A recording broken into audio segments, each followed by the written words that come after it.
بەناوی خۆی بەخشندەی میهرەبان سڵاو لە بینەرانی کەناڵی ئاسمانی پەیام خۆشحاڵین لە بەشی دووەمی بەرنامەی پرۆسەی فتوحاتی ئیسلامی و کاریگەری و دەرهاویشتەکانی لە ناو شارستانەتی ئیسلامیدا بەوەی بەڕێز و خۆشەویست گەشتینەوە. هەوڵ دەدەین لەم بەشەی بەرنامەکەماندا قسە لەسەر دەرهاویشتە نێگەتیڤ و پۆزتیڤەکانی پرۆسەی فتوحاتی ئیسلامی قسە بکەین. ئەگەر پرۆسەی فتوحاتی ئیسلامی بەگشتی یا بە شێوەیەکی گڵۆباڵی قسەی لەسەر بکەین، ئایا لە ئاستی ئەو ناوچانەی کە هێزە ئیسلامیەکان گەشتە ئەو ناوچانە چ دەرهاویشتە و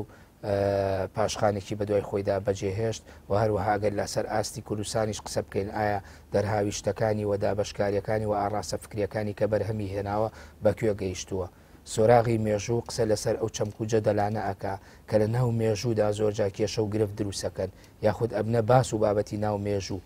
ئایا فتوحاتی ئیسلامی گۆڕانکاری لە ئاڕاستەی شارستانێتی مرۆیی و شارستانەتی ئیسلامی یا ئەوەی کە پێوتی ئەگەر کورد خاوەنی شارستانت بێ هیچ گۆڕانکاریەکی کرد، ئایا ڕێڕەوی مێژووی بەرەو کوێ برد؟ ئەمانە تەوەری سەرەکی بەشی دووەمی بەرنامەکەمانە دیسانەوە بە میوانداری هەریەک لە بەڕێزان مامۆسان کامەران بابانزادە شارەزا لە مێژووی ئیسلام و کورد،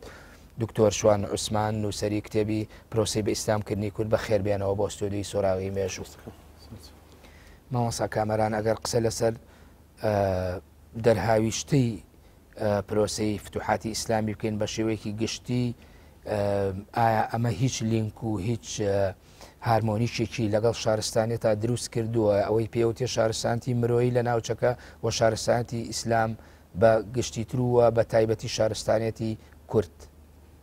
پێش هەموو شتێک تۆ دەبێ ئەگەداری ئەم حالەتە بی.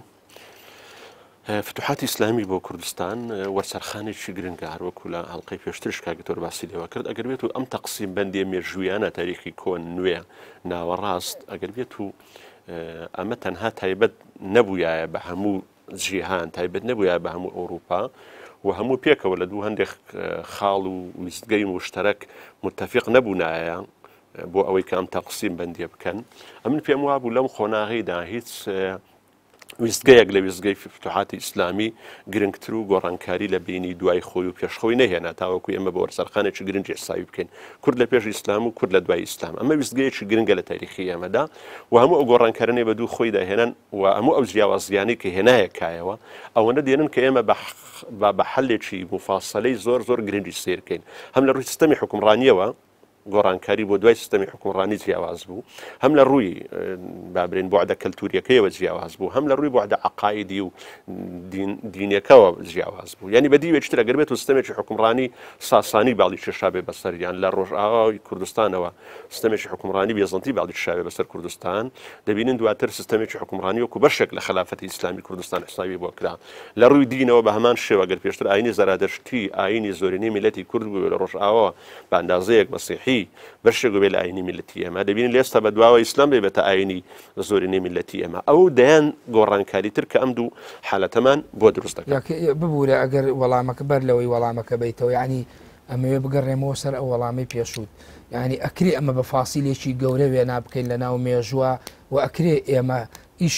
ئیشی توێژەرە و ئیشی ئەوانن لە مێژووە ئیشەکان و ئەوانی لە ڕووی زانستی و ئەکادیمیەوە توێژینەوەکانیان بەرهەمێنن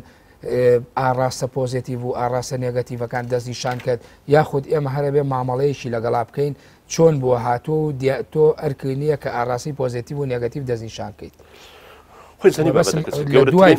گەورەترین گرفت لە مامەڵەکردن لەگەڵ مێژوو ئەوەیە کە تۆ لێرەوە ئاراستەیەک وەرگری و بتەوێ مێژوو لەگەڵ ئاراستەی خۆتا بگونجێنی. ئەمە حالەتە خراپەکەیە. من قەنەعەتم بۆە نییە تۆ بێنی جارێککە مێژوو لەگەڵ حەزێک بگونجێنی کە تۆ پێت وایە دەبێ وابێ، یان دکان تۆ قەنەعەت وایە وا چاک بووە. دەبێ پێش هەموو شتێک ئێمە ئەگەداری کوردستان و سەردەمی فتوحاتی ئیسلامی بن کە پێم وایە بینەریش ئێستا هەر چاوەڕوانی ئەم جۆرە حالەتە لە ئێمە دەکا. کوردستان لە کاتی فتوحاتی ئیسلامی و بەر لە فتوحاتی ئیسلامی کوردستانێکی موحد نەبووە لە ڕووی سیاسیەوە، یعنی کۆمەڵێک ئەقالیمت هەبووە، ناوچەی چیا، شارە زورە، هەرێمی ئارانە، زیرەی فوراتیە، ئازەربایجانەوەتە کۆمەڵێک هەرێمت هەبووە. ئەم هەرێمانە دابەشبوونەکەیان ڕنگدانەوەی ئەم دابەشبوونەیە کە سیستەمی فەرمانڕەوایەتی پێش ئیسلام کە هێناوێتێکایە و لە سەردەمی فتوحاتی ئیسلامیش بۆ مودەیەک ئەم شێوە تەقسیمە بە ئەندازەیەک فۆرمەڵە بوو ما ئەمە ئەگەداری ئەو بن. دوو لە کوردستاندا کە هاتوون تۆ تەنها کورد نەبووە تاوەکو شێوازی بەرگری بکە و بەرگری لە غێری کووردا خەڵکی ترش لە کوردستان ژیاوە و منزومەی عسکەری کورد و غێری کورد پێکەوە کوردستانیان ئیدارەداوە. تۆ ناکرێت بڵێ وڵا لە کوردستاندا هەموو ئەو قەڵای و هێزانەی کە کوردستان شەڕی تێدا کراوە بە هەموو شێوەکانیەوە تەنها فارس بوو یان تەنها بێزەنتی بووە، ناکرێت تۆ کوردی لێ خاڵی بکەیەوە. و کەواتە لێرەدا کە قسە لە بەرگری دەکەین یان قسە لە سڵح دەکەین، قسە لەو منزومەیە دەکەین کە لە کوردستان و دەوروبەرە هەبوو هەمووی پێکەوە یەک منزومەی مشتەرەک بووە. یعنی ئەگەر شەڕکرابیان ئاشتی بێ بەرپرسیارەتەکە دەنای کورد نییە بە هەردوو جۆرەکەیەوە. خاڵشتر لەوە داگەداری ئێمە بین قسەکردن لەسەر سروشتی کوردستان و ئەمەش کە بزانم ئاماژەی بەشێکی بۆ کرد کە تۆر لە پێشووتردا احتیکاکمان نەبووە. مەسەرەن بۆ نمونە بە درێژایی مێژوو لە پێشتر ئەوەی کە پەیامی ئیسلامی هەڵگرتووە لە نێوە دوورگەی عەرەبی کە عەرەبەکانن، پێشتر تێکەڵاوی شارستانی و تێکەڵاوی سیاسی و تێکەڵاوی فەرهەنگیان لەگەن نەتەوەیەک نەبوو ناوی کووردە. دوگەداری ئەو مۆزوعی بە کەواتە وەکو چۆن لە ناوچەی زیرەی عەرەبی کە تێکەڵاوی فەرهەنگی هەبووە، هاوزمانی هەبووە، بەڵام قبوڵ نەکردن و ڕەتدانەوە هەبوو بە هەردوو شێوەکە. هەندێک قەبیلە پێشوازی لێ کردو، هەندێک قەبیلە شەڕی کردو. ئەگە تێبینیت کردبێ ئەگە بەراوردی کەین لەگەڵ ئەو بەریەکەوتنەی کە لە کوردستاندا ڕووی داوە بە کەلتورێکی جیاواز بە زمانێکی جیاواز بەریەکەوتنەکان کەمترە. بۆیە دەبێ ئێمە لە هەرێمی کوردستاندا بە حالەتی مرۆڤبوونەکەی خۆی بە حالەتی مرۆڤبوونەکەی واقعی فتوح البلدانی بەلازیری و سەرچاوە مێژوویەکانی تری ژوامان پێ دەڵێن هەندێک شار ینی دابش بوون بەم سێ تەقسیمە. من لێرە تەقسیم بەندێکی باشی هەموو شارە کوردیەکانم هێناوە کە لەوانە جێگای و تەفاسیلەی نەبێ و هەموو ئەقالیمەکانم هێناوە کە جێگای و تەفاسیلەی نەبێ، هەر لە دینەوەر و نەهاوەند و جەلەولاوە تاوەکو دەگاتە ناوچەکانی میاڤارقین و ئامەد و نوسەیبین و هەموو ئەمانە. ئەوش چییە؟ شارەکان بەم چوار شێوەیە فەتەح کراون. یان تۆ وەڵامم بەرەوە بەڵام ئاماژەیەک یان نامەوێت تێپەڕێ بەسەرتا باسی ئەو بەریەکەوتنەت کرد. ئەی باشە ئەگەر ئیسە بینەرە بپرسێ بڵێ کوردستان هەر تەنها بە فەتح بە ئیسلام شارەزان نەبووە، خۆبەر لەوەش کە کابرایەکە بۆ بۆن منەوەکو کابانە گابانە نازام ئەوەی کە پێوترێ مەیمون ئەبوو بەسیر ئەم ناوانە کە بەکارنا بۆ خۆی بۆ کوڕەکەی کە چوە بۆ مەکە و مسلمان بۆ پەیوەندی بە پێغەمبەر ئایا زەمینەیەک هەبوو ئەگە بە کورتی ئاماژەیە بۆ بکەی بۆی لای بینە ڕوونتر بێت؟ ئەو پرسیارە لەبیر نەچێ، بەڵام ئەم خاڵی بە زەرور دەزانم بۆت باز لێەوە بکەم. یانی پرسیارەکە تاخیر پرسیارەکەمێ تاخیرکە. یەکەم کوردستان بە چوار شێوە فەتح کراوە. پێم وایە ئەمە دکتۆریش لەوانەیە هاوڕابێ لەو ڕوانگەیەوە. یان شارەکە عنوەتەن بووە، یعنی بە شەڕ بووە، یان بە سولح بووە، هەردوو زۆرەکەیمان هەیە، یان شەڕ بووە دوای گەمارەوەیەکەی بۆتە ئاشتی، یان بۆتە ئاشتی و دوای پاش ماوەیەکی پەشیمان بوونەتەوە بۆتەوە شەڕ. یعنی ئەو چوار زۆرەمان هەیە. یعنی ئەمە سەرچاوە مێژوویەکان پێمان دەڵێ شەڕە، ئاشتیە، شەڕ ئەوجە ئاشتی جیاکردنەوەی ماوەسا ببوورە جیاکردنەوەی هەریەک لەمانەگەر ئێمە هەموویەکەین ئەکەوینە هەڵی مێژوویەوە زیاتر لەم یا شەڕیا ئاشتیا بەتەنیا من پێ دەڵم زیاتر من دەڵم هەموو شارەکانی کوردستان و هەموو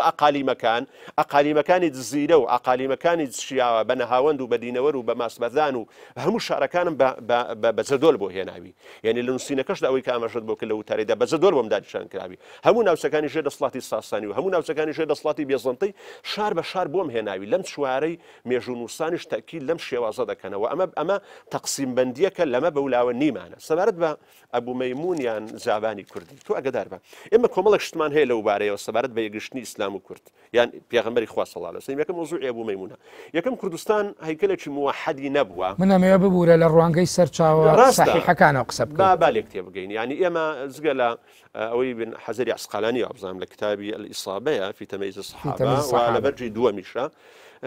گابانی کوردی تەنها چەند حەدیثێکی لێ ژێردراوەتەوە لە پێغەمبەری خوا صلی الله علیه و سلم دەربارەی نیکاح و قەزەی ژن و ژنخوازی. یعنی ئێمە زانیاریمان زۆر لەسەر گابانی کوردی نیە ئاگدار بە و گابانی کوردیش کە ڕۆشتووە دلیلمان نییە گەڕابێتەوە و کە ڕۆشتوشە دلیلمان نیە نوێنەرایەتی پاڵپشتی سەرچاوی مێژووی نییە. ئەوەندەی هەیە گابانێکی کوردیت هەیە حەدیثی جێڕاوەتەوە و کونی هەیە، بەڵام بەوەی کە حیواری لە بینی کوردستان کرد بێ و جارێککە ئیسلامی گەڕان بێتەوە پێش فتوحات شتیوامان نییە. ئەوجا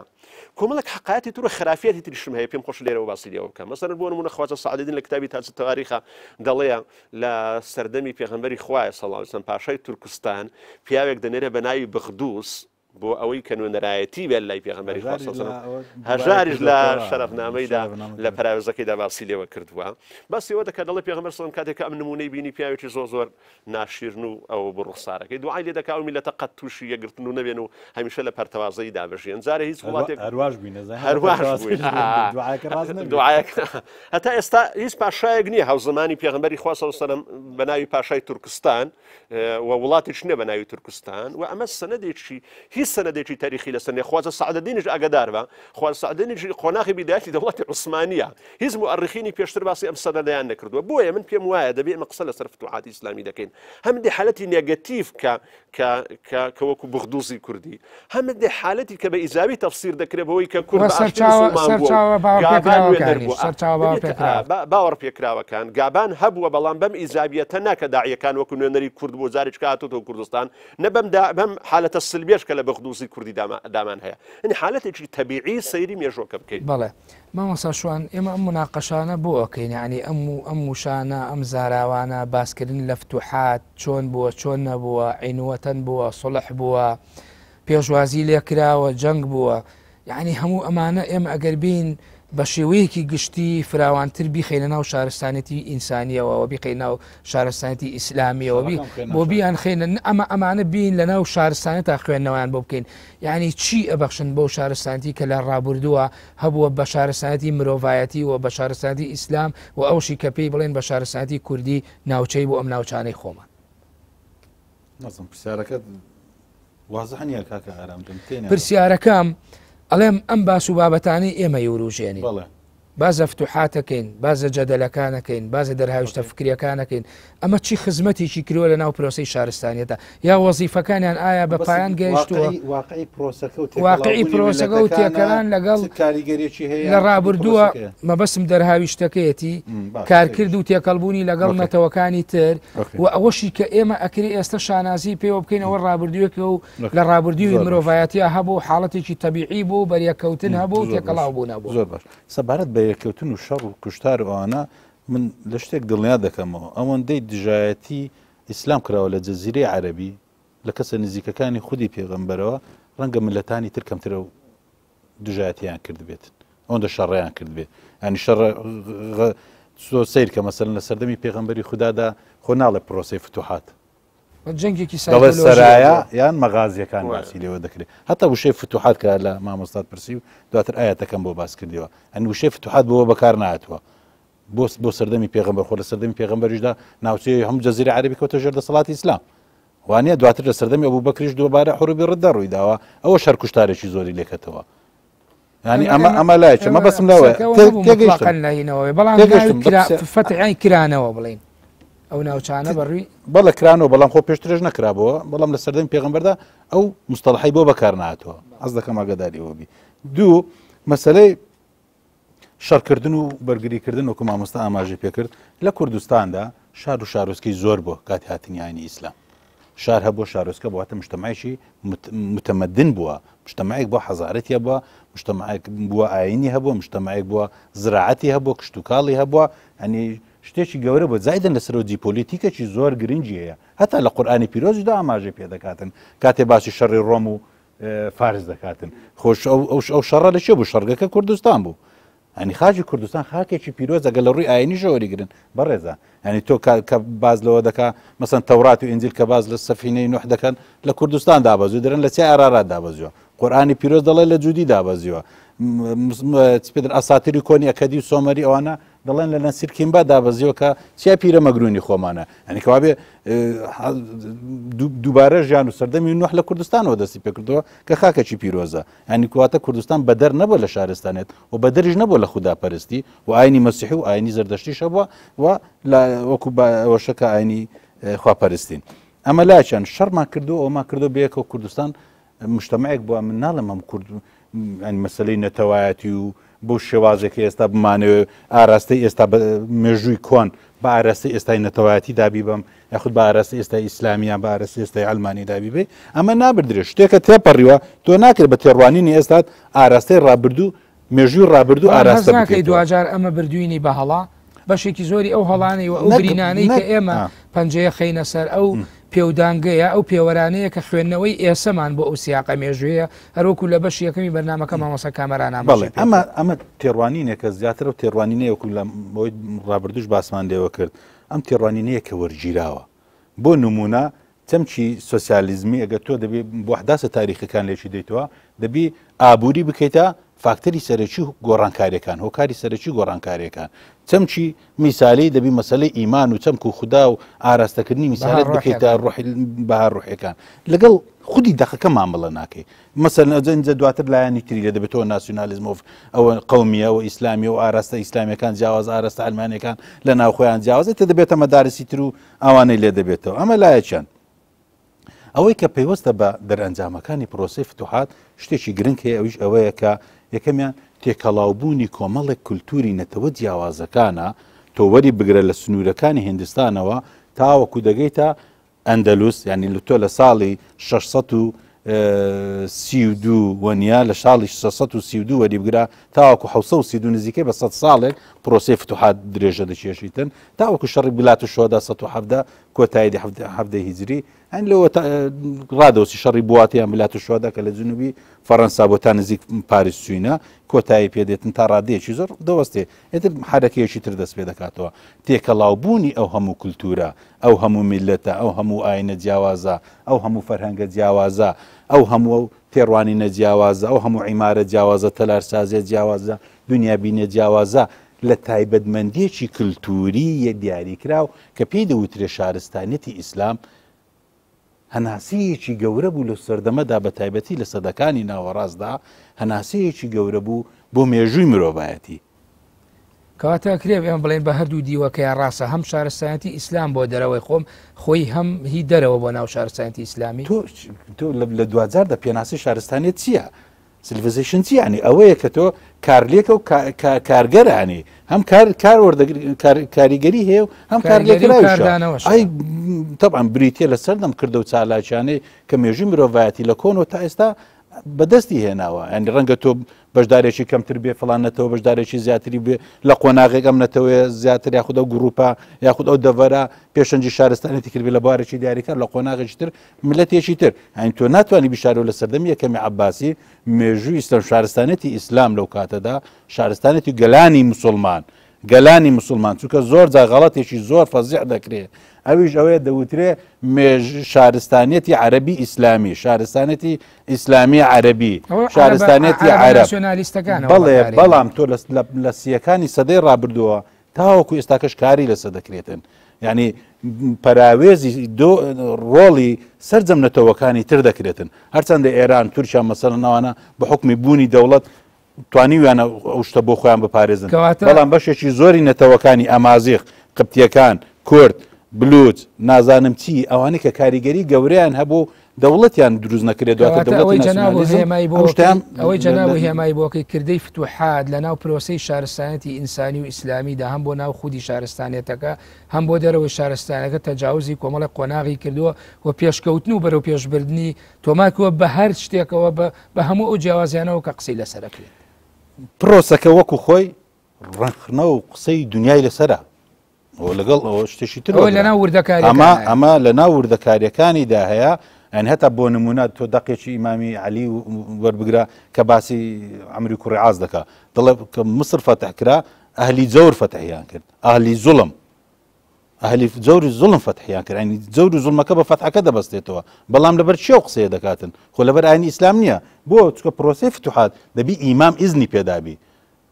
ئیزنی پێ بدەکە ئەم کارە بکاتن بەڵام لە پرۆسەی فەتحی مسر و باکووری مسر بە تایبەتی و دواتر ئەوەی تر باکووری ئەفریقا بەڵام مسر بە دیاری کراوتر ئیمامی عومەر نامەی بۆ ناردوو دەڵێن نەکەی پێشڕۆیی بکەی و مسر فەتحکەی بەڵام ئەو بە گوێی ناکاتن نامەکەشی ناخوێنێتەوە ئەین دواتر دێرە دەیخوێنەوە دوای پرۆسەکە تاوا دەکاتن دەیخوێنێتەوە جا ئەمە دەڵان ڕێگا پێ نەدراوە هەتا لە ڕووی شەرعیشەوە مەبەستم لەوانە نییە مەبەستم لە کۆی تێکەڵاوبوونی نەتەوەکانە لە کۆی تێکەڵابوونی نەتەوەکان شتێکی جوان داهات ئەوی شارستانێتی ئیسلامە شارستانێتی گەلانی مسلمان ئەمە بە هەموو پێکاتەکانیەوە لە خوێندن لە فەرهەنگ لە هەموو لە پێکەوە ژیان لەوانە دروستی کرد بەڵام لەمەشاندا بە تێڕوانی من کەمترین بەشداری تێدا بەشداری عەرەبە بەڵێ مامۆستا کامەران تا چەند ململانیەکان و کردە مرۆییەکان و ئەوەی کە قسەی لەسەرکرێت لەسەر فتوحاتی ئیسلامی بە هەردوو دیوە باش و خراپەکەیە تا چەند ئەمە کاریگەری لەسەر پاشەکشەکردن بەو بەها شارستانێتە هەیە کە ئێمە ئەکرێ بڵێن لە ناو فتوحاتی ئیسلامیە فتوحاتی ئیسلامی وەکو تۆ خۆت لە پرسیارەکەی ما بعد الفتوحات ئاماژە بکرد عین لە دوای فتوحاتە بەخشوێتی بە مرۆڤایەتی تو پێش هەموو شتێک ئەم تەقسیم بەندیە مەسەڵەن فتوحاتی ئیسلامی بەدیوە خراپەکەی و بەدیوە ئیجابیەکە ئەگەر دیوە خراپیەکەەوە مەست ئەوە بووە گە شارێک بەرگری کردووە و بە شەڕ بووە شارێک بە ئاشتی بووە ئەمە خراپ هەربینەوە سەر عین و سولحەکەی خۆت عین و سولحەکەی خۆت ئەمە حالەتێکی زۆر تەبیعی وەرگرە شار بەرگری کردو و شارش ئەوەی کردووە ئەمە حالەتێکی تەبیعیە مەسەڵەن وا حساب مەکە مەسەڵەن تەقسیمی بکە خراپ و چاکە ئەمە حالەتێکی تاریخی و تێپەڕیەوە سەبارەت بە کارلێک کاگ مامۆستا ئارەمجان تۆ ئەگەداری ئەوەی بەیانی ئێمە ئەگەر بێت و ڕۆژێک لە ڕۆژان بە ئەندازەیە قسە هەبێ لەسەر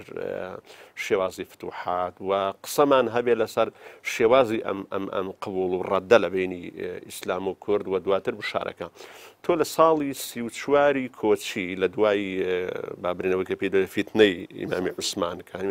شەهید بوو لە ساڵی 34 کۆچیە ئەمەی کە ئیمامی عوسمان شەهید بوو دەبینین تاوەکو خلافەتی معاویە کوڕی ئەبو سوفیان لە 41 و 42 هیجری حالەتێکی زۆر نائارامی و نامستەقر دروست بوو لە حالەتی خلافەتی ئیسلامیدا مۆزوعی خەواریج و دنیای گرفت دروست بوو بە ئەندازەیەک کورد دەرفەتی زۆر پاشی بۆ ڕێکەوت هەڵگەڕێتەوە زارێککەل هەر لە ئیسلام پەشیمان بێتەوە بەڵام وای نەکرد مەبەست ئەو پشێوەیە کە دروست بوو لە ناو بەڵێ ینی مرکزیت لە ئیدارەدانی خلافەت بە ئاقارێکدا ڕۆشت و کە مرکزیت تێکس و بەڵام لە هەمان کاتیشدا دەبینین لە کوردستان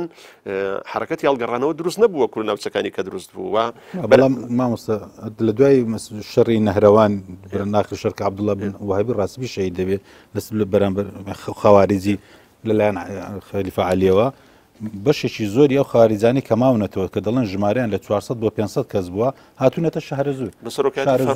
بەڵێ بەڵام کە شارەزوور جەختەکە خەلیفە عەلی شەهید دەبێت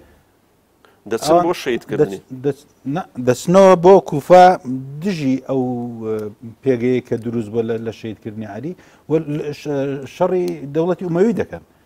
دەسەڵاتی لایەنگری دەوڵەتی ئومەوی دەکەن لەوەیاندا و دەڵێ بەشێکی زۆریان شەهید بوون هەر لەوێن دەرژی بنەسی قسێکی زۆر دەکە ڕەنگە من کە نیشتیمان نەتەوەکەی خۆم بخۆش پێم خۆش بیتن دەڵێ بەهێزترین و ئازاترین و خۆڕاگرترین خەوارج جەنگاوەری خەواریجەکانی شارەزوور بەڵام ئەمە خۆی من زۆر مخالفم لەگەر دکتۆر جەمال لەبەزی لە شوێنێکدا دەیەوێت ئەمە وەکو حرەکەتێکی کوردی حرەکەتێکی ئەمە زارە پێش هەموو شتێک حالەتێکی تەبیعی کوردستانی نییە واتە شکست خواردووی شەڕی نەهرەوانی خەواریجی ناوچەیەکی غێری کوردستانە هاتۆ لێرە کوردی بە دوو کەوتوواگە تێبینیت کردبێت واتە خەواریج گە لە یەکێک لە شخصیاتەکانی خەواریجی ناوچەی مووسڵ کە ئێستا ناوەکەیم لە بیر نییە بەوەی کە بە ڕەچەڵە کورد بووە ئەجینا بەشداریکردنی کورد لە حرەکاتی خەواریج بەشداریکردنە بە ڕێبەرایەتی خەواریجی دەرەوەی کوردستانەگە تۆ تێبینیت کردبێ ئەمە حالەتێکی زۆر گرنگە کەواتە ئەم حالەتە تەبیعیە لە حرەکەتی خەواریجی کوردستانی ئێمەدا من کتابەکەی دکتۆر عەتاشم هەر بە وردی خوێندەوە کە سەرکردەکانی خەواریج دەکا و خەواریجی کوردستان بە زۆری سەرکردەکانی خەواریج لە کوردستاندا ئیدەرەوەی کوردستان بوون دوو بە حالەتێکی کردەوە باس بکەم یەک لە بیرارە کانی خۆمان لەم ڕەد و بەدەلەی ئەم بابەتەی کە هەیە چکە ڕەد و بەدەلی وا زۆر مەسەن ئێستا بۆ من ئەم ساڵانش سەبارەت بە دۆزینەوەی نازانم بەرجی ئاسشێک کە گوایان و سینەکە بۆ کە مسڵمانەکان چیان لە کورد کردو دوای دروست بووە کە مەدی کۆمنتێکی دەست کردە ئەمە مۆزوعانە بەڵێ ئەوە نەبووی کە باسییان لێوە دەکرد گوایە بەو شێوەی هاتوون کە ئەتەشگاکانیان ڕووخاند و ئافرەتیان بردو دوایت ئەسڵێکی نەبوو ئەمن مەستم ئەوە یەکێک لە با بڵێن هەر لە ڕۆشنبیرەکان جەدەلێک هەیە لەسەر ئەساسی کە کورد کاتی خۆی لە فتوحاتی ئیسلامی و خۆناغی دواتر کورد کوژراوە لەوەی کە ئیسلامی قبول نەکردو جا حیوارێکی زۆر جوان هەیە دەڵێ کورد ڕاستە ئەگەر بێت و لێ کوژرابێ لەسەر ئەساسە کە ئیسلامی قبول نەبووە بەرام ئەگە بەراوردی کە ئێمە ئەو داتایە و ئەم چیرۆکانە بە شێوەیەک لە شێوەکان دەرێ ئەحسایەکی تەخمینی لێ دروست بکەین یعنی چکە زۆر جار تۆ بە حەزمی شەڕ و بە حەزمی حەدەسەکان حەزمی قوربانیەکان تەخمینێکت بۆ دروست دەبێ مەسەرەن تو ئەگەر بەراوردکەی کورد کە بەشداری شەڕی سەلیبی کردووە بەشێک بۆ لە سوپای سەلاحەدینی ئەیوبی بەشێک بۆ لە زەیشی مەمالێک لە قۆناغەکانی دواتر کامە جەنابیشت بە دوودا چوونت بۆی هەیە تۆ گە توی بینیت کرد بێ بەشداری کورد لە دیفاع لە ئیسلام لە دیفاع لە دارالئیسلام وەکو دەڵێن حەزمی ئەم بەرگریە زۆر لەوە گەورەترە ئەگەر بێت و لە چەند شوێنێک بە پێچەوانەکەەوەی بوو بێ ئەمە حالەتێکی گرنگە دوو تۆ لەم ساڵانە هەندێک نامەی ماستەر و دکتۆرا هات لەسەر بابرین بەشداری کورد لە شارستانەتی ئیسلامی بە تایبەتی لە وڵاتی شام و لە سەردەمی مەمالیک تو ئەگەر تۆ تبینیت کرد بە دەیان مێژونوس و تەنانەت زانەی نەحوی و مفەسیر و عالمی زۆرا زۆرت هەیە بە لەقەبی ئامەدی و عەمادی و شارە زووری و دینەوەری و ئەمانە یعنی ئەمانە هەر هەمووی بەڵگەیە لەسەرەوەی کە دواتر لە ئەم کەلتورە گرنگە گەورەی کە پێکهێنەری شارستانەتی ئیسلامیە کورد وڵاتی کاریگەری هەبووە و هەروەها ئیمامی غەزالی قسەیەکی جوانێ دەڵێ کورد لەسەر سێ کۆڵەگە بەندە دینەوەری و شارە زووری و دیار بکری دو سێ چێنە خۆ لە عەرەبستانەوە نات بەتەکی تۆ سەر دەوڵەتی مەڕوانی و کتێبەکەی با بڵێن عەبدوڕەقیب یوسفی سەبارەت بەشێکی زۆری شارستانێتی دەبینین مشارەکەیەکی زۆر گەورە لە هەموو بوارەکانی شارستانی بە تایبەتی بوارە مەعریفیەکە زۆر هەیە لە عالەمی ئیسلامی وەدە دووبار بوون تۆ بانمونێک پرسیارەکەی ببوورە جەوەری پرسیارەکەی من بوونی ناکۆچی و ململانەکان و یا ئەوەی کەن زۆر جار یەکڕایی لەسەر نییە و مناقەشەی لەسەر دروستە بێ ئەمانە هیچ کاریگەریەکی نێگەتیڤ یا جێکەوتێکی خراپی بەجێ نەهێشتووە لەسەر ئەو شارستانی کە ئێوە باسیەکەن و کۆکن لەسەری تۆمە قۆناغێکە تێپەڕیەوە فتوحاتی ئیسلامی قۆناغێک تێدەپەڕێ دوای زارێک کتۆر باسی کرد هەموو پێکەوە دادەنیشن گفتوگۆ دەکەن تێکەڵاو دەبن هەم پێکەوە بەشداری فتوحات دەکەن خۆ ئەم کوردەی کە لێرە لە فتوحاتی ئیسلامیە لە سەرەتاوە فتوحاتی قبول نەبووە دوایە کە مسلمان بووە بەشێک لە زەیشی فاتح چۆ بەشداری فتحی بلاد الماوەراء النهری کردو چۆ بەشداری سەتحی سەمەرقەند و بوخارای کردووە دواتر لە قۆناغەکانی ئایندە چۆ بەشداری شەڕی سەلیبێتی کردووە بۆ پاراستنی وڵاتی شامێنی سەلاحەدین چۆ بەشداری دیفاعی لە میسری کردووە یعنی حالەتێکی زۆر تەبیعی بۆ دواتر دروست بووە بۆیە لە قۆناغەکانی دواتر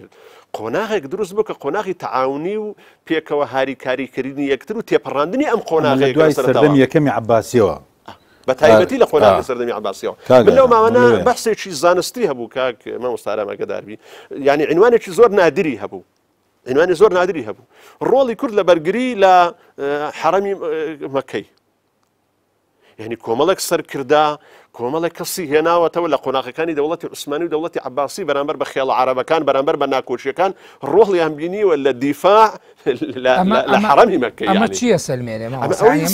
جەخت لە چییە کاتەوە سەلمێنەکان شارستانەتە بە ناوی شارستانەتی ئیسلامی شارستانەتی مسلمانان لە قۆناغە جیاجیەکاندا تەنها شارستانەتی عەرەب نەبووە شارستانەتی پێکاتی هەموو نەتەوە جیاجیەکان بۆ کوردیش پێگەیەکی زۆر گرنگی لەم بەشداری ڕۆڵێکی زۆر گەورەشی هەبوو لەم بەشداریکردنەیە کەواتە دکتۆر شوان هەر خۆ خەریککردنێک و هەر گەرمکردنەوەیەکی ئەم باس و بابەتە بە تایبەتی لەو ناوەندانەی کە پێوترێ ناوەندی ڕۆشنبیری ئەگەر بێت و بە پاشخانە زانستیەکەی و مۆزوعی و لۆژیکیەکانە تێنەپەڕێت هەمیشە ئاڕاستەیەکی جێکەوتێکی نەگونجا وەرەگرێت لەبەرەوەی ئێمە ئەبین هەروکو ئێوەش ئاماژەی بکەن کورد دیسان بەشداری کردووە ئەندازێک لە هینی شارستانی دەرەوەی خۆشیدا و هەروەها لە بەهۆی فتوحاتی ئیسلامیەوە کە چۆتە ناوچەکانی تر ئێستا بۆن مامۆستا نمونەی ئەو تێزێکی یا نامەیەکی ماستەریە نایەوە کە کورد بەشداری کردووە لەوەی کە بونیاد لە دەرەوەی ناوچەکانی سنووری کوردستانی شانراوە کەواتە خۆخەریکردن بە هەر باس و بابەتێکەوە بۆ ئێستا لەلایەکەوە درەنگە لەلایەکەوە خزمە بۆ پرۆسەیە ناکا کە ئێمە ئەمانوێ ناوی بنین پرۆسەیەکی گەورەی شارستانەتی مرۆڤایەتی یا شارستانەتی ئیسلامی کە دەراویشتەکەی و ئەنجامەکەی لە دوای مابعدا بڵێن فتوحاتی ئیسلامیەوە بێت زانی کاگانم تۆ فتوحاتی ئیسلامی وەکو ئاین شتێک وەکو تایبەتمەندی تاریخی شتێکی ترە بۆ نمونە تۆ دەقی ئیسلام و دەقی قورئانی پیرۆز و بە تایبەتی قورئانی پیرۆز حەدیثیش کۆمەڵە قسەی زۆر هەڵدەگرێت کە پێویست کە ڕەگە ئاهلی خۆی قسەی لەسەر بکەن مثلا لە دوای پرۆسەی فتوحاتەوە کە مەسن دەوڵەتی ئومەوی ئەوانە دادەندرێ مامەڵەی دەوڵەتی ئومەوی لەگەڵ کورد و لەگەڵ غەیرە مسلمانە غەیرە عەرەبەکان ئەنی مامەڵەیەکی زۆر نەگەتیڤانەیە مامەڵەیەکە کە پرەنسیپەکانی ئاینیش قبوڵی نییە و پرەنسیپەکانی تێڕوانینە ئیسلامیەکەش وەکو سیاسەتی دەوڵات وەکو سیاسەتی دەوڵات بەو شێوەیە ئەنی بۆ نمونە کە باسمان لە مەسەلەی خەوارج و شارە زوور کرد ئەنی دەوڵەتی ئومەوی قبوڵی نەبوو کە خەڵکی ناعەرەب بەشدار بێ لە لەشکرەکەیدا وەکو سوارە نابێ موالی بەشدار موالی حرەکەی شعوبی ئارەمجیانگە ڕخسەتم دێ بە قسەکان بۆ بکەم دەچمەوە سە پرسیارەکەشت بە خێرایش کاتش لێ ناگرم ئەنی زۆر قبولی نەبوو ینی تۆ بڕ بزانە والیەکی هەبووە لەو دەوڵەتە پان و پۆڕەکە لە محیتی ئەتلەسیەوە تا هندستان بزانە چەند والی ناعەرەبی هەبووە نەی بووە زۆربەی زۆری بنە ماڵی خۆی نەی بۆ ئەنجا عەرەب بێجا بە پێ ستێپ دایناوە کە چەند لە خۆیەوە دوور بێتن مامەڵەیەکی نەگەتیڤانەی کردووە جگە لەوەش لەگەڵ خەڵکی تریش مەسەنە کە تۆ لە ڕووی دینیشەوە وەری بگرە کە کەسێک موسڵمان بوو بە پێی دین ئەگە غیرە ئاهلی کتابی پێویست نیە دزێ لێ بستینی وانە بەڵام حەجاج و دەوڵەت حەجاج لە خۆی بەبێ ئەمری عەبدولمەلیکی کوڕی مەروان و دواتریش وەلیدی کوڕی نەی دەتوانی کاری وا بکاتن ئەو ئەمری دەوڵەت بۆ ئەم کاری بکاتن بە تایبەتی کاتی خەزانەی دەوڵەت لاواز دەبی لە شەڕی عەبدولمەلیک لەگەڵ عەبدوڵای کوڕی زوبێر و لەگەڵ مەسعەبی کوڕی زوبێر و لەگەڵ پێدانی پارە بە ئیمپراتۆریەتی ڕۆم بۆی هوجمی نەکاتە سەر و ئێگلاکردنەوەی مەشاکیلەکانی ناوخۆی لەگە بنەماڵەکەی خۆی خەزانەی دەوڵەت بازی جزیە خستە سەر هەموو مسلمانێکی ناعەرەبیش یعنی ئەمە نەدیر قبوڵی دەکات لە دینیشدا نیە لە تابێتمەندیەکانی دەسەڵاتیشدا نەبوو بەڵام ئەم کارەشی وا کردووە هەتا بەندەلی جۆزی لە باسی لێوە دەکاتەوە کاتت مصر ئەن تەخلو من ئەهلی الذمە ئەنی وای لات کە مصر ئەهلی زمەی تێدا نەمینێ لە کاتێکدا لە حاڵی حاضر ئێستا کە 10 ملیۆن تێدایە ینی سیاست ینی دەرئەنجامی پرۆسەی فتوحات دەرئەنجامی پرۆسەی فتوحات مەسەلەی هاتنی عەرەبیشی دەکەوتەوە ئەگەر یەک تۆز دەستمەوەسە مەوزوعەکە ئەم بەڵام ئەم پرۆسێت سیر کە دەبینی درێژ ناخایێنێ لەبەروی پرۆسەیەکی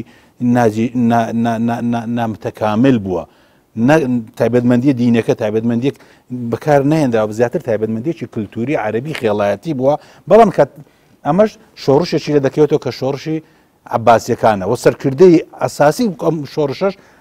ئەبوو مسلمی خۆرەسانیە کە لە بنچینەدا وەکو شعرەکەی ئەبی دەلاما کاتێک کە شەهیدی ئەبوو جەعفەر بە پیلان شەهیدی دەکا بە خیانەت شەهیدی دەکە خەلیفەی دەوڵەتی عەباسی دەباتی وی چاکەی بداتەوە دەیکوژێ شەهیدی دەکاتن لە شعرەکەی دەلامەدا دەرەکەوێت ئەبا مسلم هەل غێر الله نعمتي على عبدي أعطي غيره العبد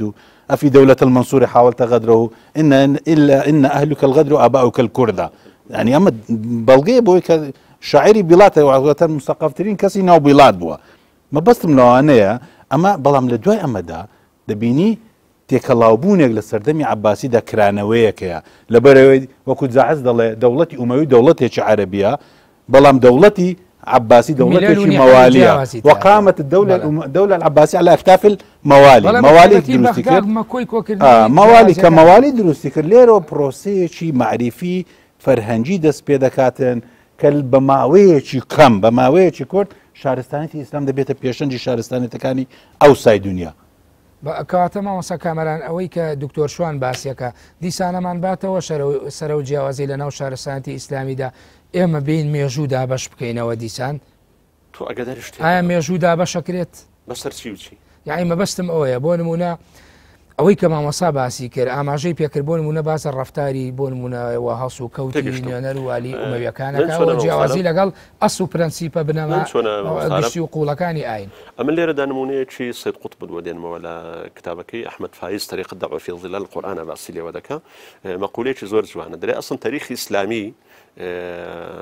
زاراوەیەکی ئەخطای شایعەیە هەڵەیەکی باوە هەڵەیەک کراوە ئەجینە ئەگەر بێت و قەزت تاریخی ئیسلامی واتە هەموو ئەو ممارەسەی کراوە لەگەڵ ئیسلامدا بگونجێ ئەوە زوڵمێکی گەورە لە ئیسلام دەکەی بۆیە باشترین لەوەدایەتەوە برێت تاریخی مسلمان تاریخی خەڵکی دیندار کە گوت تاریخی خەڵکی دیندار تو ئەگەر تبینیت کرد بێت لە غەزەواتەکانی سەردەمی پێغەمبەری خوا صلی الله علیه وسلم سەرنجی پێغەمبەری خوا دەدۆزیەوە لەسەر ممارەسەیەک لە کاتی فەتحە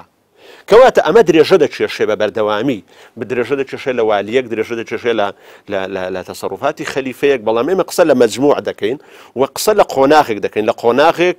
تصرفاتی ناشرن هەبووە ئەو تصرفاتی حەجاجی بۆ نمونە ئەم تصرفاتی حەجاجی تەنها بەرامبەر بە کورد نەبوو بەرامبەر بە عەرەب و بەرامبەر بە کۆی نەتەوەکان بۆ تا لەگەر قۆناغێک لە قۆناغەکان ئیستیبداد هەبێ تەمەیز هەبێ ئەمە حالەتێک و دوایە تێپەڕیوە بەڵام ئێمە کە کۆی پرۆسەکە وەردەگرین دەبێت ئەگەداری دوو شت بینەکەم کۆی پرۆسەکە پێکەوە وەرگرین کە ئیجابیاتی زۆر زۆرترە بەرامبەر بە سلبیاتی دوو دوو ئەم حالەتە کە زۆر ببوورێت خاڵی دووەم بەڵام پێش خاڵی دووەم حەزەکەم وەڵامەشم بیتەوە ئەو جیاکاری مامۆسا باسی کردبوون من باسی کرانەوەی سەردەمی عەباسیەکانی کرد بێگومان بەغدا بووە مەکۆی کۆبوونەوەی نەتەوە جیاوازەکان و لە هەموو ناوچەیەکی ڕۆژهەڵات و ناوچەی ئەو پەڕی باکووری ئەفریقا بۆ ئەندەلوس بۆ ئەندەنووسیا خەڵک هاتە ناو بەغدا و خەڵکی سین لەوێ ئەنواع یعنی حەزارەتیان دروست کرد ئەم جیاکاریە لە سەردەمی عەباسیەکانەوە ئەوەشی کە ئەو ئیستیبدادی باسی ئەکا لە سەردەمی ئومەویەکانە هەندێک لە دەستڕۆیشتۆکان و والیەکان بەکارێناوە ئایا ئەمە هیچ کاریگەر و جێکەوتێکی وا بەجێ هێڵێ لە ناو شارستانێدا کە قۆناغێک لە قۆناغەکان دابڕانی بۆ دروست بکات؟ نەکدا بڕان دەتوانم بڵێم لەبەرەوەی ئەسڵەن کوردستان و غێری کوردستان مادام بەشێک بووە لە مەنزومەی دەوڵەتی ئومەوی مادام بەشێک بووە لە مەنزومەی خلافەتیستی ئەو کاتە هەر سلبێتێک هەبوو بێ دابڕانێکی سیاسی بۆ دروست نەبووە بەڵام دەتوانم بڵێم ممارەسەیەکی سلبی بۆ دروست بووە ممارەسەی سلبی بۆ دروست بووە زوڵم بە زوڵمی بەرامبەر کراوە تەمەیز و جیاکاری بە جیاکاری بەرامبەر کراوە بە هەر شێوازەکان بەڵام کە قۆناغەکە تێپەڕیوە قۆناغەکەی دواتر تەبیعی بووەتەوە هەروکەمە لە تاریخی زۆربەی تاریخی سیاسی زۆربەی وڵاتاندا هەیە خاڵچکەیە پێ حاڵەتە لەم خاڵەدا خۆ مامۆستا مایکل لێوە دەگەم لەوەیاندا لە مێژووی ئیسلامدا دائما دووبارە بوونەوەیەکەیە بۆ نمونە دەوڵەتی ئومەوی کە دروست دەبێتن لە ئەساسدا دەبێ بنەماکانی ئاینی ئیسلام حکم کە بەڵام لە ئەساسدا بە بنەماکان و تایبەتمەندیەکانی خێڵایەتی حکم دەکاتن ئەنی هەتا بۆ نمونە موقعی حڕەتە مشابکە کاتێکە دەچن مەکە و مەدینە دەدەنە بەرمەنجەنیق دڵێ کاتێک تەمشای شەهیدەکان دەکەن کە 700 کەس شەهید دەبێ هەزار کەسی پاکیز ئەتک دەکرێتن دڵێ هذا مقابل ئوحود عفوا بەدر ئەمە بەرامبەر بە بەدر ئەمە چێ عنواتە ڕۆحی قەبەلیەکە هێشتا ماوە بۆیە مامەڵەشان لەگەڵ غیرە عەرەبەکانش مسلمانە غیرە عەرەبەکان زۆر تونتر بۆ لەمەیاندا ئەمە لایەکیان دواتر کە فترەی یەکەمی عەباسی تاوەکو فترەی دووەمی عەباسیش فترەیەکە کە فترەیەکی کرانەوەیە فترەیەکی هێمنە فترەیەکە گەل و نەتەوەکانی تر لە ناو ئیسلامدا مارەسەی دەسەڵات و فەرهەنگ و کولتوری خۆیان دەکەن دەبینی شارستانێت زۆر پەرۆ پێش دەکەوێت لە نێو ئیسلامدا جیاوازێک ناکرێت لە بینی عەرەبێک و فارسێک و تورکێک و نازانم چیەک بۆیە مەسەن لە سەردەمی مەئموندا مەسەن دارالحکمە و داری تەرجمە و کۆمەڵک لەو شتانە دروست دەبێتن کە تەشجیعێکی زۆر گەورەی تێدایە بەڵام لە دوای ئەوە دەبینین لە دوای سەردەمی معتەسمەوە هاتنی تورکەکانیش هەمان تایبەتمەندی عەرەبی بەداوایان هەیە هەمان شتی بەداوایانێ دووبارە ئەوان کە دێن دەگەڕێنەوە سەر قووەت و دەگەڕێنەوە سەر هەمان ئەو شتانە دووبارە و شارستانێتە جوانەی کە بنیان دراوە بەرەو خوارەوەی دەبن کامەران وەڵامەکەت بگەیەنیت لەبەرەوە منش ماوەی بەرنامەکە ئیزافەی شترت پێ بڵێم ینی ئەم قۆناغی کە بە تاریخی ئیسلامی ئێمە دارچووە و مشارەکەی کورد و نەتەوەکان لە 1000 ئەمە بۆ ئەوروپاش ڕاستە ینی ئەوروپا تاوەکو دوای شۆڕشی فەڕەنسی یان قۆناغی ئەوەی پێی دەوترێ قۆناغی پاشا خاوەن دەسڵاتە ڕەهاکان مەلەکەیەت الموتلقە ئەوروپاش پێکەوە بەشدار بوون لە دروستکردنی شارستانێتی ڕۆمانی و پێکەوە بەشدار بوون لە شارستانێتێکی مشترک لە هەموو بوارەکانەوە و هەروەها واسێنان لە لۆغەی نەتەوایەتی و تەسلیم بوون بە لۆغە و نووسینێکی مشترک لە ئەوروپاش بۆ قۆناغە دێپەڕیەوە دواتر کە دەوڵەتی نەتەوەی جیاوازی بچووکەیە عەرەب لە نێو بۆتە شارستانێتی گەلانی ئەوروپا تاواوە عەفەن بەربەر بەڵام عەرەب ناتوێتەوە لە نێو شارستانێتی ملەتانی مسلمان ناتوێتەوە ئەجیناگە تۆ تێبینێت کردوێتە ئەم پرۆسەیە لە ئەوروپاش بووە مەسەرەن بۆ نمون ئایا دەگونجێ بەریتانیەکان گلەی لە ئیمپراتۆرەتی ڕۆمانی بکەن بەرەن دەتێشتووە لە سەدەی 4 لە سەدەی 7 و 5 هیجریا دەوڵەت بۆ خۆمان دروستکەن کە لە کاتێکدا دەتوانم بڵێ مشارەکەیەکی اختیاری هەبوو هەموو ئەوروپیەکان لە چوارچێوەی ئیمپراتۆرێتێکی ئەوروپیدا کە بە حەزارەتێکی مشترک و پێکەوە بەکارێن هێناوە ئەم نەتەوە کاریگەری زۆرتر بۆ ئۆ شتێشترا ئێمە پێشتر پێکەوە شارستانێتێکمان پێکهێناوە ناوی لەدەنی ئیمپراتۆرەتی ئیسلامی خلافەتی ئیسلامی شارستانەتی ئیسلامی پێکەوە بەکار بنێنەوە بەڵام لەم خۆناغی کە وردە گەڕانەوەیە بۆ ناسیۆنالیزم و دەوڵەتداری دەبێ ئەمە جیا بکەینەوە لە ئەوروپا ئیمپراتۆرەتی ڕۆمانی و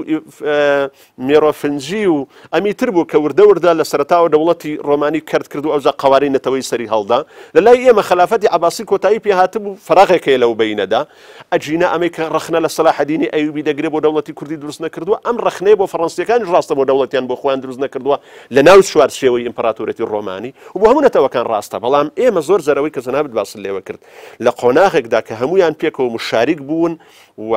حەز بۆ دروستکردنی دەوڵەتی قەومی سەری هەڵنەداوە ئێمە دێن قۆناغی تاریخی وەک خۆی ناخوێنینەوە لەم ڕوحە مشارەکە تەجاوز دەکەین بە خوێندنەوەیەکی ئێستا و قۆناغەکانی دەوڵەتی نەتەوایەتی مشارەکە دەکەین ئەجینە ئێمە ئەگەر بێت و قۆناغی سەردەمی ناسیۆنالیست و دەوڵەتی نەتەوایەتی پیوانەی قۆناغی تاریخیمان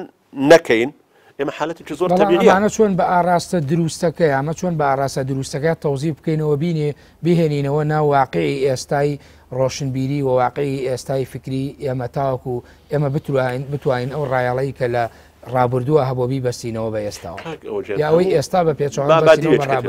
خواستی ئینسان لە قۆناغێک بە قۆناغێک دەگۆڕێ تو ئاگداری ئەوەی بە خواستی ئینسان لە قۆناغێک بە قۆناغێک دەگۆڕێ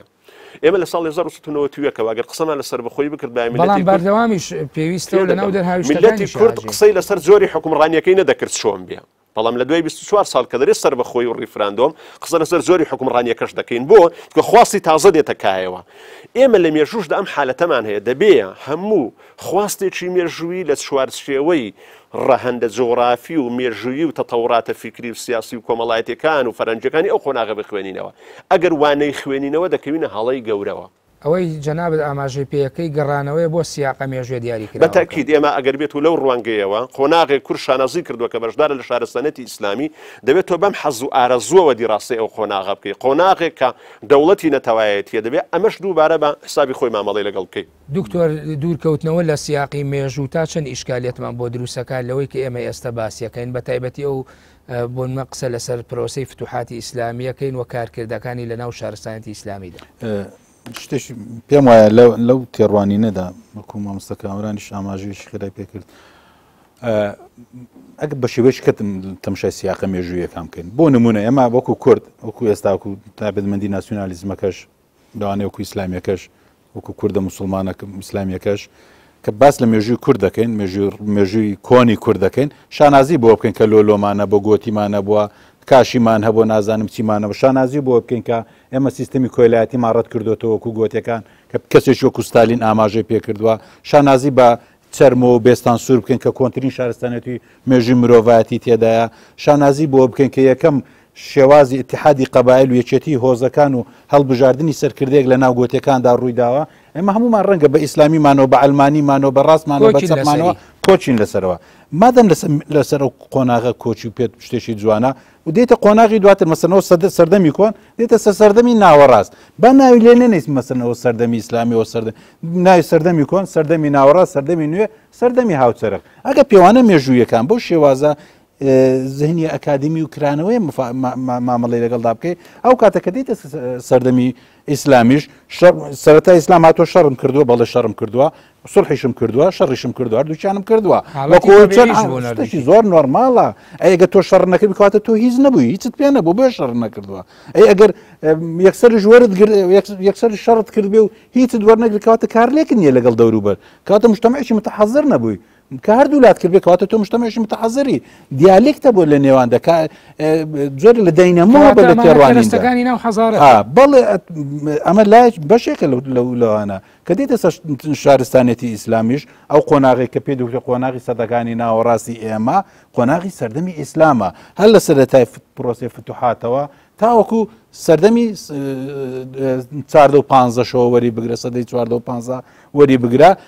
کە سەردەمی سەلاحەدینی ئەیوبی و دواتری سەردەمی مەمالیکەکان دێتە پێشەوە تۆ لەو قۆناغەدا ئەگە وەری بگری بە تایبەتمەندی ناسیۆنالیزمەکەش وەری بگری کارلێکێکی زۆر گەورەتەیە لە ڕووی سەربازی لە ڕووی سیاسی لە ڕووی فەرهەنگ و کولتور لە ڕووی عیمارە و تەلارسازی کورد زۆر دەوڵەمەند بووە کورد زۆر کاری گەورەی کردووە من پێم وتی کە ئیمامی غەزالی دەڵێ ئیمامی غەزالی ئێستا بەشێکی زۆری حرەکاتی ڕادیکاڵی ئیسلامیش بە مەرجعی خۆیانی دەزانن کە دەڵێ ئیسلام لەسەر سێ کۆڵەگە بەندا هەرسێکی کوردە شتێکی گەورەیە کە تۆ دێیتە سەر مەسەلەی لایەنی اقتصادی سەیری ئەو هەموو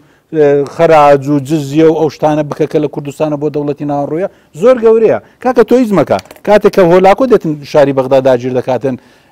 خەلیفە مستعسم خەریکی کۆتربازیە وانە ئەنی بۆ شتێکە بەڵێ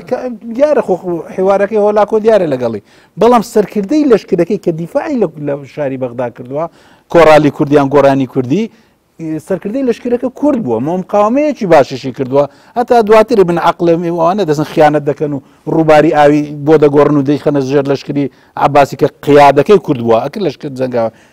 بۆ دەبیتن ئینجا لە ڕووی مەسەن سەیری مێژوو نووسەکان کە سەیری عولەماکان کە هەمووی کورد دەکەواتە کورد مجتەمعێکی کراوە پێشکەوتوو بۆیە توانیوەتی زوو تەعەقلم لەگەڵ شارستانەتی ئیسلام و لەگەڵ ئاینی ئیسلام بکە و لەگە پێکهاتەکانی شارستانەتی ئیسلام بکە و بەرەو پێشتریشی بباتن کەواتە بە ئایدۆلۆژیاکردن و بە ململانیەکردنی ئەم شتانە کە لە ڕابردووە هەبووە کە ئێمە ئێستا باسی ئەەکەین لە ناو فتوحاتی ئیسلامیە هەبووە جۆرێکە لە کەم بایەخکردنەوە و بچووکردنەوەی دۆخەکە و بچووکردنەوەی ئەو بابەتەی کە ئێمە پێڵێن شارستانێتی گەورەکە کوردیش کاریگەریە بۆ لە ناو دروستکردنی و شارستانێتە منە سەرەتا قسەیەکم کرد بە تێڕوانینی ئێستا بتوێ مێژوو ئاراستە بکەی ئاراستە نابی بە ئیسلامیەکەتەوە بە ئەلمانیەکەشتەوە بتوێ حەدەسێکی ڕابردوو ڕوویدا بەڵام تۆ لە شیکردنەوە و لە شرۆڤەکاری و لە وردەکاریەکاندا دەتوانێت قسەی خۆتی تێدا بکەیت بەڵام بتوێ هەموو مێژوو بە تێڕوانینێکی ئێستای خۆم ئاراستە بکەم ناکرێتن بۆ نمونە ڕخنەی زۆر لە شێخ مەحموود دەژیرێ وای بکرد باە وای نەکرێت کاکە بڕێت سەیری پێداویستەکانی ئەو سەردەم و واقعەکەی ئەو سەردەمە بکە تۆ دەتوانیت بزانە ئەو پەڕی توانای خۆی بەکارهێناوە یان نەهێناوە جا بۆیە ناکرێت دو تێڕوانینی خۆمەوەیە مەسلەی پرۆسەی فتوحات لە کوردستان بێت لە هندستان بێت لە نازام شوێن دەربێ ئەوانێک کە پرۆسی فتوحاتی تێدا ئەنجام درراوە شەڕیش بوو لەبەوەی لەشکر بە شەڕیش بوو سڵحیش بە بە شێوەشی تەبیعی بەڵام دەرئەنجام ئەوەیە کە تۆ چەند کارلێکت کردووە لەگەڵ ئەو ئاینەی کە تازە هاتووە لەگەڵ ئەو شارستانی کە دروستی کردووە تۆ وەکو کورد لە نێوگەلانی موسڵماندا چەند ڕۆڵ و کاریگەریتە بۆ لە پێکهاتنی ئەو شارستانێتە کە مای ئەوەیە شانازی پێ بکەی نەک شەرمی پێ بکەی مامۆستا کامەران ئەمانە کەرەستە و باس و بابەتن خزمەتەکەن بە هەردوو ڕەوتی ئەوەی پێوتێ فکری ئیسلامی لە کوردستانیا فکری ئەلمانی ئەم جۆرە مناقەشە و جەدەل و ئەرگۆمنتانە بهێنرێتەوە سەر مێزەکان و باسی بکرێ ئایا پێداویستی ئەم قۆناغەیە من پێم وایە پێداویستی ئەم قۆناغی نییە و پێداویستی ئەم قۆناغی ئەوەیە کە بە حالەتێکی تەبیعی مێژوو بخوێنینەوە لەو دقی ئەگەر ماوەمە ئەم نمونێت بۆ دێنمەوە ئەگەر تۆ خوێندنەوەیکی ناسیۆنالیستانە بۆ قۆناغی سەردەمی سەلاحەدین بخوێنیەوە دەبێ وەڵامی ئەوەشت پێ بێ کە سەلاحەدین لە منتیقەیەکی عەرەبی حکومڕانی کردو عایلەکەی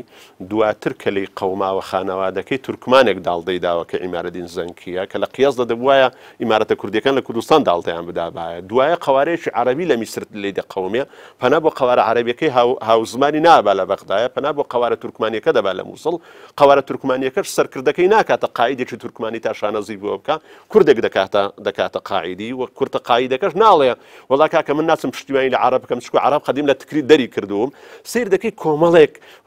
ینی ئەمە بە کۆمەڵێک پرۆسەدا دەڕوە هەموو ئەوانە پێمان دەڵێن کە ئەم ژیاکاریە نەتەوایەتی کە ئێستا دیڕاستی بۆ دەکەین ئەو کاتەی نەبووە کە نەبووە حالەتێکی پێکەوەژیان و تەواوکاری هەبووە دەبێت بەم حالەتە پێکەوەژیان و تەواوکاریە ئێمە دیڕاستی ئەم خۆناغە بکەین بۆیە من دو قسەم هەردوو وارار ئەوەیە من دەڵێم ئەمڕۆکە پێویستە بە مێژووی بە قۆناغ و سیاقی خۆی بخوێنینەوە و مێژوو نەکەینەوە زارێککە بە کەرەستەیەکی ململانەی ئایدۆلۆژی لە بینی ئاڕاستە سیاسی جیاوازەکان ئەم مێژووی هەمومانە و ئەم مێژووە جێگای شانەزی هەمووانەوە دکتۆر باسی کە لەگەڵ سیاقە لە سیاقەکەی خۆی هەموو هۆکارەکەشی لەوەدای ئێمە زارێککە خوێندنەوەیکی خۆماڵی و قسەکردمان لە مێژوو و قسەکردنمان لە تێگەیشتن بۆ مێژوو لەم چوارچێوە بێ کە وەکو گوتم لە چوارچێوە ئەکادیمیەکە بێت تووشی ئەم حالەتەمان ناکە و هەموو ئەو بەریەکەوتنەنەش کە ئەمڕۆ کە سەری هەڵداوە لەسەر ئەم ویستگە مێژوویانە ئەمانە بەشی زۆری کەمتر ئەکادیمیەکانی گرتوتەوە هێندەی حالەت و نەبراتە سیاسی و سەقافی عامەکان ئەمەی گرتوتەوە بۆیە گە دەبینی زۆر بەشیان کە قسە لە ئەم لێکەوتانە دەکەن و دەیانەوەی قسەی مێژووی بۆ بێنەوە سەرکەی معلوماتەکان زۆربەی ناتەوا و سەقەت و خراپە نیشانەوەی کە دیڕاستەیەکی تەندروستیان نییە و کەسانی نائەکادیمی ئەم بەریەکەوتنیان دروست کردووە و وردەوردەم پێم وایە لەسەر دەستینەوەدا ئەکادیمی و خوێندنەوە مەوزوعیەکان بە خۆناغێکی باشتر و چاکتر تێدەپەڕێ لە ساڵانی ڕابردوو بەریەکەوتنەکان لەسەرەوە بابەتانە زۆر بوون وردەوردە کەمتر دەبێتەوە پێشبینی دەکەم لە ئایندە بەرەو باشتر بچێت بەڵێ زۆر سپاس بۆ مامۆستا کامەران بابەنزادە شارەزا لە مێژووی کورد و ئیسلام و مامۆسای زانکۆ سپاس بۆ دکتۆر شوان عوسمان نووسەری کتێبی پرۆسەی بە ئیسلامکردنی کورس بینەرانی بەڕێز و خۆشەویست بەم شێوەیەتمە کۆتایی سۆراغی مێژووی ئەم جارەش تا سۆراغێکی تر بەخوای گەورە و میرەبانتان دەسپێرم کاتێکی خۆش بۆ هەموو لایەک